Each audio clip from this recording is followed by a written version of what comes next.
और hair regrowth.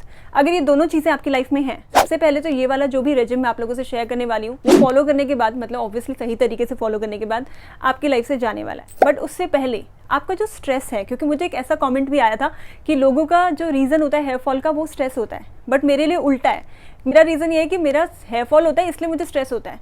सो अगर आप उस कैटेगरी में आते हो तो ये वीडियो आपके लिए बहुत यूज़फुल होने वाला है, क्योंकि मैं आपको एक्सप्लेन करूँगी कि ये हेयर फॉल है क्या।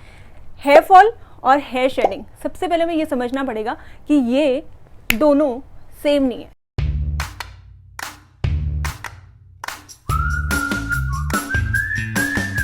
हाय guys, welcome back to my channel self care secrets. I really hope आप सभी लोग बहुत अच्छे से रह रहे होंगे। आप लोग जानते ही हो ट्यूसडे थर्सडे सैटरडे में वीडियो शेयर करती हूँ इस चैनल पे। अगर आप नए हो तो इस वीडियो को ज़रूर लाइक कर सकते हो अगर आपको पसंद आती है तो, और चैनल को भी सब्सक्राइब करना और बेल नोटिफिकेशन पे भी क्लिक करना, जिससे कि नई वीडियो जो भी आती है आप उसको देख सको। So now let's get started with the video. So guys, आज की वीडियो में आप लोगों से डिस्कस करने वाली हूँ एक आयुर्वेदिक नुस्खा फॉर हेयर रीग्रोथ। जब भी मैं कुछ और टॉपिक लेके आती हूँ, जैसे मैंने पिछले वीक आप लोगों के लिए लेके आई थी बैक एक्ने का, क्योंकि आप लोगों की रिक्वेस्ट थी। मुझे लगता है कि अगर मेरे माइनॉरिटी मतलब कुछ सब्सक्राइबर की भी रिक्वेस्ट है, so I really have to take care of that, it's my responsibility. So आप लोगों ने रिक्वेस्ट किया था बैक एक्ने का, मैंने बनाया, फिर टीनेज स्किन केयर का बनाया, टीनेज हेयर केयर का बनाया, मॉनसून हैक्स का बनाया। जो जो आपने रिक्वेस्ट की थी वो सब कुछ यहाँ पे, इवन उपटन का रिक्वेस्ट आया था वो भी मैंने बनाया। सो ये सारी की सारी वीडियोस जो हैं, जिन लोगों को उसकी रिक्वायरमेंट थी उन लोगों ने तो देख ली। द मीन टाइम मेरे वाले सब्सक्राइबर जिनको hair fall, hair regrowth, hair growth इसका इशू है, तो उन लोगों को एकदम से लगता है कि हेयर केयर वीडियो किधर है, हेयर केयर वीडियो किधर है। सो मुझे लगा कि मेरे को भी ना आप लोगों की रिक्वेस्ट पे अब ध्यान देना पड़ेगा, और ये पूरा का पूरा वीक आपकी बौछार होगी, बारिश आएगी, बाढ़ आएगी hair hair hair hair care के बारे में। सो आज हम डिस्कस करने वाले हैं हेयर रीग्रोथ के बारे में। सो ये वाला जो प्रोसेस है बहुत ही ज़्यादा सिंपल है, इसको बनाना कैसे है, कैसे यूज़ करना है, वो सब कुछ तो डिस्कस होगा।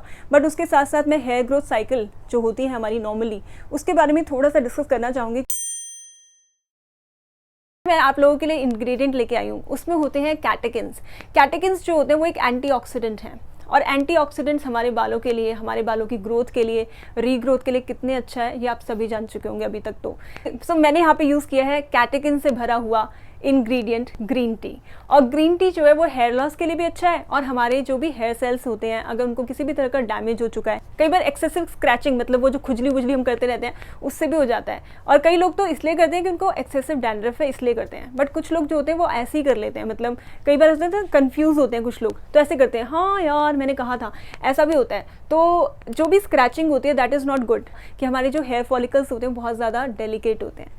सो हमें सिर्फ और सिर्फ मसाज करने के लिए ये वाला जो फिंगर टिप्स होती है वो यूज़ करनी चाहिए। पहली बात तो नेल्स बिल्कुल नहीं लगना चाहिए, और दूसरा कभी भी खुजली अननेसेसरी तो बिल्कुल नहीं करनी चाहिए, और तीसरा डैंड्रफ में तो चलो आप कंट्रोल नहीं कर पाते क्योंकि उस टाइम पे तो खुजली होती है इस लेवल की, डैंड्रफ और जुएं। तो ग्रीन टी अगर आप लगाते हो तो आपके जो भी हेयर सेल्स होते हैं वो रीएक्टिवेट होते हैं, तो वहाँ पर भी इसका यूज़ है। और हेयर लॉस के लिए भी ग्रीन टी बहुत अच्छा है।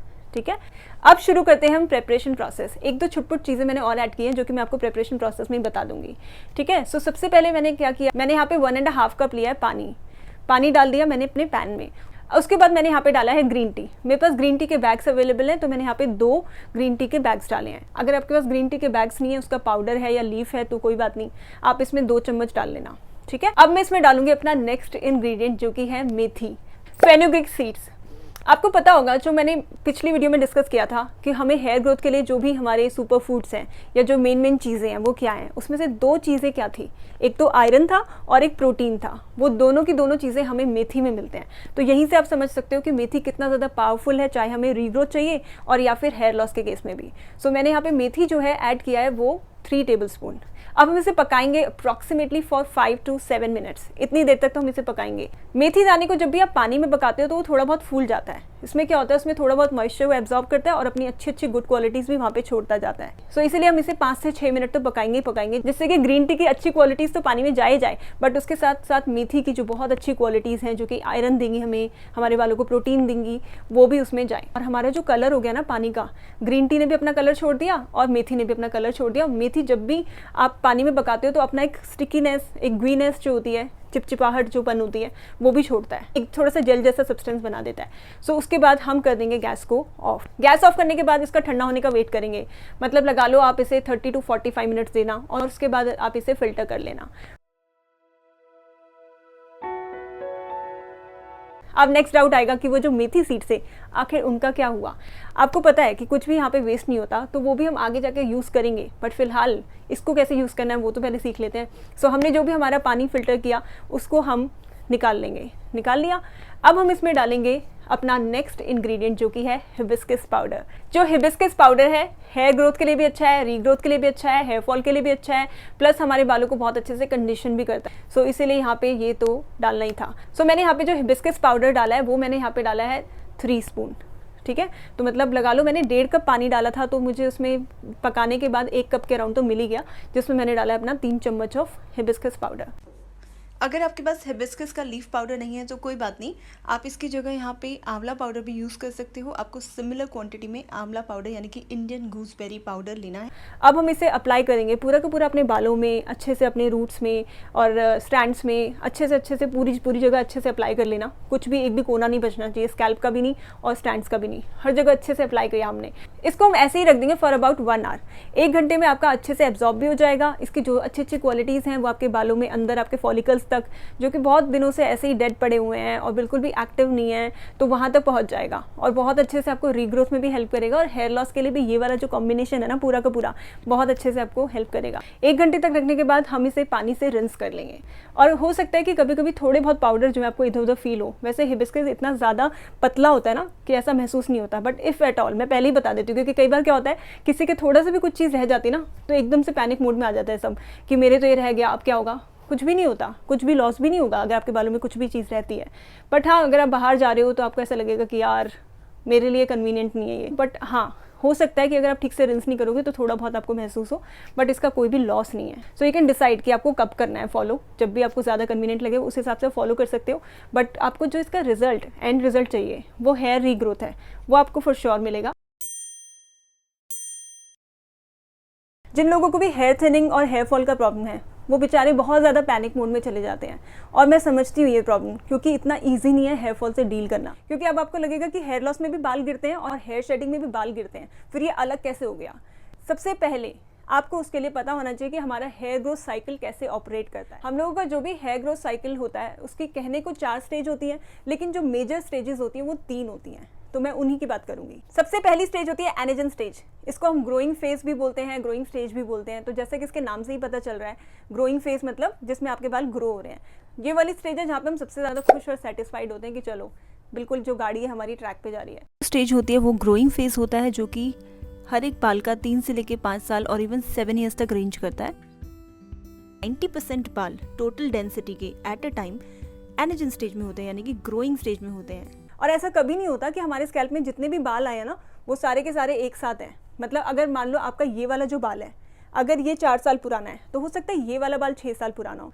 सो ये ऐसे वेरी कर सकता है क्योंकि एक परसेंटेज डिवाइड होता है। अगर सारे एक साथ हो जाएंगे तो प्रॉब्लम हो जाएगी ना, क्योंकि अगर सारे के सारे बालों का जो भी ग्रोथ साइकिल होगा वो एक तरह से ऑपरेट करेगा, फिर जब उनकी रेस्टिंग स्टेज आएगी वो मैं आगे बताती हूँ आपको कि कैसे होता है, तो प्रॉब्लम हो जाएगी। तो इसीलिए कोई भी बाल नया होता है कोई भी पुराना होता है, सारे के सारे एक ही टाइम के नहीं होते। उसके बाद क्या होता है, नेक्स्ट स्टेज आती है जो कि होती है कैटेजन फेज। इसमें क्या होता है, हमारे जो भी पुराने बाल थे जो अपना पूरा का पूरा लाइफ स्पैन जो भी है वो कंप्लीट कर चुके हैं, तो अभी क्या है उनको रेस्ट चाहिए। और इस स्टेज में पता है क्या होता है, आपका जो भी ब्लड का सप्लाई होता है उसका भी डिस्कनेक्ट कर देता है। तो ये सब कुछ एक प्रोसेस है जो चलता आ रहा है। सो इस केस में क्या होता है, रेस्टिंग स्टेज में आ गए, मतलब उन्होंने अभी अपना छोड़ा नहीं है स्कैल्प को, लेकिन अभी वो है स्कैल्प में, बट वो कुछ भी प्रोडक्टिव नहीं कर रहे, ग्रो नहीं हो रहे। तो ये वाला जो होता है ये 6 हफ्ते का होता है, एक पर्टिकुलर हेयर स्ट्रैंड का 6 हफ्ते तक होता है। इस टाइम पे क्या होता है, आपका जो भी पुराना वाला बाल है ना वो बोलता है बाय मेरा हो गया, क्योंकि उन्होंने पूरा अपना दोनों के दोनों फेस जो है वो कंप्लीट कर लिए। अप्रॉक्सीमेटली 6 to 8% आपके टोटल डेंसिटी के जो बाल होते हैं वो रेस्टिंग स्टेज में चले जाते हैं, और 100 डेज़ का उनका पूरा साइकिल होता है। 100 डेज़ सोचो, मतलब कि ऑलमोस्ट 3 महीने तक वो नई ग्रोथ आपको नहीं देंगे, और अपनी पूरी लाइफ साइकिल कंप्लीट करने के बाद शेड होंगे, शेड अवे होंगे, झड़ेंगे। So shedding is nothing but just a process of revival, कि पुराने गिरेंगे और नए आएंगे, ये तो होना ही है। आप खुद सोच के देखो ना, जो बाल हमारे पास जो हम 5 साल की उम्र में थे, 6 साल की उम्र में थे, क्या वो हमारे पास अभी तक होंगे? ऐसा नहीं होता। जो हमारे दांत होते हैं जिनका कॉम्पोजिशन इतना ज़्यादा स्ट्रॉन्ग होता है, कैल्शियम वगैरह से वो बनते हैं, उन्हीं को नेचर ने रिवाइव करने की एक क्या बोलूँ मेथड बना रखा है कि पुराने दूध के दांत टूटेंगे और नए आएंगे। ये तो बहुत ही ज़्यादा डेलिकेट से डेड ऑर्गन्स है। Dead organs in the sense मतलब जब तक जुड़े होते हैं ऐसे खींचोगे तो दर्द होगा, लेकिन ऐसे तो दर्द नहीं होता ना, इसको डेड ऑर्गन्स बोल सकते हैं। सो सो इनको भी तो रिवाइवल की ज़रूरत पड़ेगी, है ना। अब आती है हमारी third, that is telogen stage. Telogen stage जो होती है वो होती है हमारी शेडिंग स्टेज। सो इसीलिए मैं बोल रही हूँ कि शेडिंग और हेयर लॉस ये दो अलग चीज़ें हैं। हेयर लॉस तब कहा जाएगा जब आपका एक्सेस में ज़्यादा होगा, बहुत ज़्यादा होगा, तब उसे कहा जाएगा हेयर लॉस। अदरवाइज इसको एक नेचुरल शेडिंग बोलेंगे, और शेडिंग होना प्रॉब्लम नहीं है। इसीलिए डेली 80 to 100 स्ट्रैंड्स गिरना बुरा नहीं माना जाता, या गलत नहीं माना जाता, या फिर हार्मफुल नहीं माना जाता, क्योंकि एक पर्टिकुलर टाइम पे आपका कोई तो ऐसा बाल होगा जिसकी लाइफ खत्म हो रही होगी, तो इसीलिए आपके वो बाल गिरते हैं, ठीक है। प्रॉब्लम वहाँ पे स्टार्ट होती है जिन लोगों का टेलोजन स्टेज जो भी है वो एक्सटेंड हो जाता है। हर एक बाल के लिए एक डेडिकेटेड हेयर फॉलिकल होता है। सो अगर आपका हर एक हेयर फॉलिकल जो है वो वीक पड़ जाए और हर एक हेयर फॉलिकल आपको नई ग्रोथ ना दे पाए, सो धीरे धीरे हमें फिर हेयर थिनिंग की प्रॉब्लम होती है, फिर हमारा स्कैल्प दिखने लगता है, और फिर हम उसे कहते हैं कि हाँ अब ये प्रॉब्लम है। हमें कुछ ऐसी ऐसी चीज़ें लगानी चाहिए कि जो भी हमारे डोमेंट हेयर फॉलिकल्स हैं उनको टाइम टू टाइम लात मारते रहे कि भाई नई ग्रोथ चाहिए, नई ग्रोथ चाहिए। अगर आपके 100 स्ट्रैंड से ज़्यादा गिर रहे हैं मतलब तब है प्रॉब्लम। अब आप ये मत सोचना 100 स्ट्रैंड से ज़्यादा 101 there is a serious problem with me, ऐसा मत सोचना। वैसे मैं श्योर हूँ कोई भी ऐसे काउंट नहीं कर सकता, क्योंकि ना ही किसी के पास इतना टाइम है और ना ही किसी के पास इतनी तीखी नज़रें हैं कि वो एकदम से काउंट करे कि हाँ ये 1 हो गया, 2 हो गया, 3, ऐसा तो कोई भी नहीं कर पाएगा। बट आपको खुद को इतना आइडिया तो होगा कि हाँ भाई मेरे इतने ज़्यादा अप्रॉक्सीमेटली गिर रहे हैं, वो आप खुद को आइडिया होता है सबको कि क्या चल रहा है जीवन में, मतलब 120, 150 वहाँ तक चला गया है आइडिया से, तो आपको समझ आ जाएगा कि हाँ भाई। हेयर फॉल के बहुत सारे अलग अलग रीज़न हो सकते हैं। पहला हो सकता है या तो आप किसी मेडिकेशन में हो। आप ये कर सकते हो कि आप अपने डॉक्टर के पास जा सकते हो और उनको बोल सकते हो कि मेरे को ये मेडिसिन सूट नहीं करी, इनका साइड इफेक्ट हो रहा है मेरे बालों पे, तो मुझे कुछ ऐसा दो जो कि मेरी जो भी ये डिजीज़ है इंटरनल वाली, इसको भी ठीक करे और मेरे बालों को भी नुकसान ना करे, तो अपनी दवाइयाँ चेंज कराओ, कुछ ऐसा कर सकते हो। दूसरा हो सकता है प्रेगनेंसी में, और प्रेगनेंसी में होना बहुत वैलिड है, क्योंकि ऑब्वियसली आपने एक लाइफ क्रिएट की है, you have done such a big thing, you have given so much of yourself to somebody, तो ऑब्वियसली उस टाइम पे आपका जो भी है न्यूट्रिशन की कमी होना, ये सब होना बहुत नेचुरल है, बहुत नॉर्मल है। वो 6 to 8 मंथ्स तक रहता है, उसके बाद नहीं होता। अगर उसके बाद भी रहता है, पहले बात तो आपको अपनी डाइट में भी कुछ कुछ अच्छी चीज़ें ऐड करनी पड़ेंगी, बट उसके बाद भी रहता है तो आपको हेयर केयर फॉलो कर लेना चाहिए। और तीसरा हो सकता है कि अगर आपका कुछ एक्सीडेंट हुआ है या कुछ ऐसी इलनेस है आपके बॉडी में उसकी वजह से, तो ये सारी की सारी जो होती है वो टेम्परेरी होती हैं, जब वो फेस निकल जाता है तो वो ठीक हो जाती है। सो इस वाले केस में आपको रिक्वायरमेंट नहीं है, आप इसे पानी से ही रिंस कर लेना, ठीक है। और पानी से रिंस करने के बाद एक और स्टेप हम फॉलो करेंगे, क्योंकि हमारी आखिर जो बची हुई मेथी है उसको हम ऐसे तो छोड़ेंगे नहीं, क्योंकि मेथी ने आधी क्वालिटीज़ तो वहाँ दी थी, लेकिन बाकी आधी क्वालिटीज़ भी हम उसको यूज़ करके ही मानेंगे और उसके बाद छोड़ेंगे उसका पीछा। सो उसको यूज़ करने का जो तरीका है वो मैं अपनी नेक्स्ट वीडियो में कोशिश करूँगी एक्सप्लेन करने का, बिकॉज आई एम श्योर अभी तक ये वीडियो बहुत लंबी हो जाएगी। सो वो वाला जो पार्ट है ना वो आपको कल देखने को मिलेगा मेरी नेक्स्ट वीडियो में। आज की वीडियो में जिन लोगों का मैं नाम लेने वाली हूँ वो है अजीत रॉय और Durga Chatani. Durga Chatani, you are my regular one, अच्छे से मुझे याद है। Wish you both a very happy birthday. I will see you all in my next video. Till then, bye.